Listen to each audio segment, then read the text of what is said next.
बाद अगर हम बात करते हैं तो हमारे पास आते हैं सेकेंडरी पेजेस। अब हमारे सेकेंडरी पेजेस कौन कौन से होते हैं जो हमें लैंडिंग पेज के लिए जरूरत है। सबसे पहले प्राइवेसी पॉलिसी। प्राइवेसी पॉलिसी आपके लैंडिंग पेज में होना जरूरी है। अगर आपके पेज में प्राइवेसी पॉलिसी नहीं होगा ना तो आप अपने पेज पे कोई पेमेंट गेटवे कॉन्फ़िगर कर सकते हो और ना ही आपको गूगल इस चीज के लिए अलाउ करता है कि आप कोई भी पेज विदाउट प्राइवेट पॉलिसी बनाओ। तो आपको यहाँ पे प्राइवेसी पॉलिसी का पेज बनाना पड़ेगा। ये एक ऑटोमेटेड पेज होता है जिसमें क्या है कि आप किसी भी गूगल पे जाके भी आप इसको जनरेट कर सकते हैं। डिस्क्लोजर रहता है, डिस्क्लोजर में आप ये बताते हैं कि हम ये चीजें प्रोवाइड करने वाले हैं और इसमें आपको ये चीजें नहीं मिलेगी। आई नो कि कस्टमर ये सब चीजें नहीं पढ़ता है, लेकिन कुछ एक कस्टमर आपको ऐसे मिल जाते हैं जो आपको बहुत ज्यादा ज्ञान देते हैं कि नहीं आपने ये मेंशन नहीं किया था, आपने उस टाइम पे नहीं बताया। तो ये सारे पेजेस हम इसलिए क्रिएट करते हैं कि कल को अगर हमें कोई कस्टमर ऐसा भी मिल जाए जिसका सिर्फ कंप्लेंट करना काम है, जिसका काम सिर्फ ये है कि वो आपको छोटी छोटी चीजों में उलझा के रखना चाहता है, नहीं आपने ये चीज पहले नहीं बताई, तो ये डिस्क्लोजर में हम सारी चीजें मेंशन करते हैं। अब अगर कल के लिए कोई कस्टमर हमारे पास आता है और बोलता है कि मुझे इसके बारे में तो पता ही नहीं था, आपने ये चीजें हमें पहले क्यों नहीं बताई, तो हमारे पास पहले से वहां पे एक पेज बनाओ। कस्टमर फिर बाद में आपको यही एक्सक्यूज देगा कि हमने ये पढ़ा नहीं। अब अगर कस्टमर ने ये चीज पढ़ी नहीं है तो वो कस्टमर की प्रॉब्लम है, लेकिन अगर वो चीज हमने यहाँ पे डाली नहीं है तो वो फिर उसमें हमारी दिक्कत, हमें आगे चल के जो है प्रॉब्लम फेस करनी पड़ सकती है। तो हम क्या करेंगे कि हम खुद को सेफ रखने के लिए सारी चीजें बनाएंगे। प्राइवेसी पॉलिसी बनाएंगे ताकि गूगल हमारी वेबसाइट को अच्छे से रैंक कर सके, अच्छे से उस चीज में गूगल की तरफ से उस चीज में कोई प्रॉब्लम ना आए। तो प्राइवेसी पॉलिसी गूगल के बिहाफ पे हमें करना जरूरी है। उसके बाद जैसे बात करते हैं डिस्क्लोजर की, जो जो चीजें आप उनको डिस्क्लोज करने वाले हो वो सारी चीजें आप उसमें मेंशन कर। उसके बाद बात करते हैं कमेंट पॉलिसी की। कमेंट पॉलिसी अगर आप डालना चाहें ये ऑप्शनल है, अगर आप डालना चाहें तो डाल सकते हैं, नहीं तो आप इसको यहाँ से पेज को हटा भी सकते हैं। ठीक है, उसके बाद बात करते हैं रिफंड पॉलिसी की। रिफंड पॉलिसी जहां पे आप अपना पेमेंट गेटवे, जिस पेज से, चाहे वो आपकी वेबसाइट है चाहे वो आपका लैंडिंग पेज है, वहां पे आपको रिफंड पॉलिसी बनानी ही पड़ेगी। आप चाहे तो सिंपल मना कर सकते हो कि हमारी कोई रिफंड पॉलिसी नहीं है, लेकिन अगर आप पेमेंट गेटवे, अगर आप चाहते हो कि कस्टमर डायरेक्ट आपके पेज पे आए और वहां से आपको रिफंड पॉलिसी, वहां से डायरेक्ट चीजें बाय करें, तो आपको रिफंड पॉलिसी बनानी पड़ेगी। जस्ट फॉर एग्जांपल के लिए, जैसे मेरा यहाँ पे मैंने बनाया है रिफंड पॉलिसी। अब मैं रिफंड पॉलिसी पे जैसे क्लिक करती हूँ, आपकी जब भी आप वेबसाइट बनाओगे तो सारी वेबसाइट आपकी क्या होनी चाहिए, नीट एंड क्लीन होनी चाहिए। कोई भी पर्सन उस चीज पे क्लिक करता है तो क्लिक करने के बाद क्या है कि वो सारी चीजें उसके पास ओपन होनी चाहिए। अब जैसे यहाँ पे मैंने, ये मेरा रिफंड पॉलिसी है, तो रिफंड पॉलिसी कैंसिलेशन पॉलिसी मैंने दोनों को इकट्ठा कर दिया है। मैंने यहाँ पे लिख दिया है कि अगर आपको कैंसिल करना है तो आप क्या कर सकते हो कि विद इन 10 डेज में हमें इन्फॉर्म करो। अगर आपने कोई प्रोडक्ट ले लिया है, आप हमें इन्फॉर्म करो विद इन 10 डेज। अगर 10 डेज के बाद 11th डे हो जाता है तो हम आपको रिफंड नहीं करेंगे।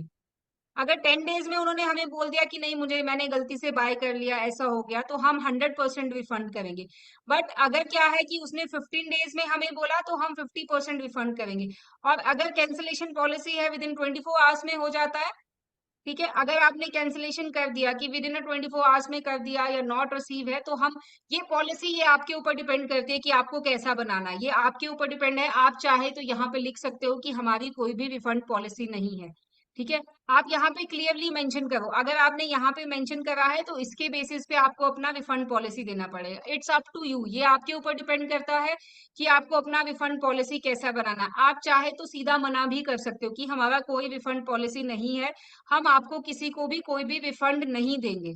ठीक है, अगर आप चाहते हो कि 15 डेज में है, अगर आप विद इन 24 आवर्स में आप चाहते हो कि किसी ने कैंसिल करा दिया, हम उसको, इट्स अप टू यू, ये आपकी वेबसाइट है, आपका लैंडिंग पेज है, जो रूल्स आपको बनाने हैं वो आप बना सकते हो। लेकिन जो भी रूल्स आप बना रहे हो वो आपकी मेल पे रिफंड पॉलिसी में मेंशन होने चाहिए। ऐसा ना हो कि आपने वहां पे लिख दिया कि मैं रिफंड नहीं करूंगा, ठीक है, और फिर आप बाद में रिफंड कर रहे हो। ठीक है, और अगर आपने यहाँ पे लिख दिया कि मैं रिफंड करूंगा, गलती से भी लिख दिया, वो गलती आपकी है, आपने यहाँ पे लिख दिया कि मैं आपको 100% रिफंड करूंगा, तो वो आपको करना पड़ेगा। कस्टमर आपसे 1 दिन के बाद डिमांड करे, 2 दिन के बाद करे, 3 दिन के बाद करे, या 6 महीने के बाद करे, तो टाइम पीरियड आपको डालना, वहां पे मेंशन करना जरूरी है। तो ये सारी चीजें हैं, ये सारे हमारे सेकेंडरी पेज आते हैं। तो ये सेकेंडरी है, इसलिए आप इनको इग्नोर नहीं कर सकते। हर पेज की अपनी एक वैल्यू है, हर पेज की अपनी एक इम्पोर्टेंस है। प्राइवेसी पॉलिसी गूगल की टर्म्स एंड कंडीशन के लिए हमें फुलफिल करनी पड़ेगी। डिस्क्लोजर हमारे खुद के लिए है कि हम आपको ये चीजें देने वाले हैं, ये चीजें हम आपको इसमें नहीं देने वाले। तो ये सारी चीजें जो है वो आपको इसमें मेंशन करनी है। रिफंड पॉलिसी आपकी खुद की सेफ्टी के लिए, अगर आप नहीं करना चाहते, कल को आप कस्टमर को बोल सकते हो कि सर हमारी कोई भी रिफंड पॉलिसी नहीं है। अगर वो बोलता है नहीं मुझे चाहिए, तो आप उसको बोल सकते हो कि सर आप हमारे पेज पे जाके विजिट कीजिए, हमने वहां पे क्लियरली मेंशन करा है कि हम रिफंड पॉलिसी नहीं देंगे। ओके।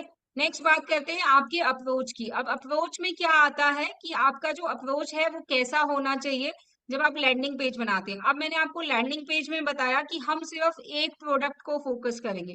मेरी वेबसाइट पे बहुत सारे कोर्सेज आपको मिल जाएंगे, लेकिन मेरा जो लैंडिंग पेज है वो सिर्फ एक ही चीज को कन्वर्ट करता है कि मैं लैंडिंग पेज बनाना सिखा दूं। मैंने लैंडिंग पेज को ही अपना प्रोडक्ट बना लिया। उसमें मैंने ये नहीं बोला है कि मैं आपको लैंडिंग, फर्स्ट स्लाइड में मैंने आपको लैंडिंग पेज बताया, आप नीचे स्क्रॉल कर रहे हो, आपको वहां पे कुछ और इन्फॉर्मेशन मिल रही है। नहीं, आपको एक ही प्रोडक्ट का इन्फॉर्मेशन मिल रहा है। चाहे आप वो टी शर्ट सेल करो तो ऊपर भी आपको टी शर्ट का ही इन्फॉर्मेशन मिलेगा, नीचे भी आपको टी शर्ट का ही इन्फॉर्मेशन मिलने वाला है। ऐसा नहीं है कि ऊपर आप टी शर्ट बेच रहे हो, नीचे आपने शूज सेल करना शुरू कर दिया। तो ये इस चीज का सबसे ज्यादा ध्यान रखेंगे कि आपको क्या है कि एक लैंडिंग पेज पे एक ही प्रोडक्ट सेल होगा। अगर आपके बहुत सारे प्रोडक्ट्स है और आप अच्छा अर्न कर रहे हो, आपको अच्छी सेलिंग आ रही है, तो आपके पास जितने प्रोडक्ट है या जो आपका हॉट सेलिंग प्रोडक्ट है उसके लिए आप लैंडिंग पेज बना सकते हो। एक पेज से आप आगे चल के अपने डिफरेंट डिफरेंट कोर्सेज जो है वो सेल कर सकते हो, डिफरेंट डिफरेंट प्रोडक्ट सेल कर सकते हो। जैसे आप अगर ब्यूटी के बिजनेस में है तो आपने एक ब्यूटी का प्रोडक्ट बना लिया, ब्यूटी का लैंडिंग पेज बना लिया। आगे चल के अगर आपको लगता है, तो जब वो प्रोडक्ट आपका ब्यूटी का पेज, जब कभी आपको टाइम लगता है, आप कस्टमर के साथ कंफर्टेबल हो, आपका स्टूडेंट आपके साथ कंफर्टेबल है, तब आप उसको बता सकते हो कि मैं इन इन बिजनेस में भी काम करता हूँ या करती हूँ, तो अगर आप में इसमें इंटरेस्टेड है तो आप मेरे ये प्रोडक्ट भी बाय कर सकते हो।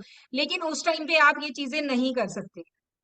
इसमें क्या है कि वन, आपको एक डिजायर एक्शन यहाँ पे डालना पड़ेगा। जैसे मैंने आपको बताया कि मेरी हर हर इंफॉर्मेशन के बाद आपको एक बटन दिख रहा था, तो वो एक एक्शन है कि अगर आप ये चीजें 3 घंटे में हम आपको ये चीजें सिखाएंगे, if you are okay with this, तो आप हमारे एक्शन पे क्लिक करो। एक्शन क्या था? To become a landing page expert in 9 rupees. 9 rupees में आप जो है वो लैंडिंग पेज एक्सपर्ट बन जाओगे। ये सारी चीजें मैं लाइव करके दिखाती हूँ। 3 घंटे का वर्कशॉप होता है मेरा, उसमें मैं लैंडिंग पेज लाइव बनाना सिखाती हूँ। ये सारी चीजें आज मैं आपको फ्री ऑफ कॉस्ट में सिखा रही हूँ।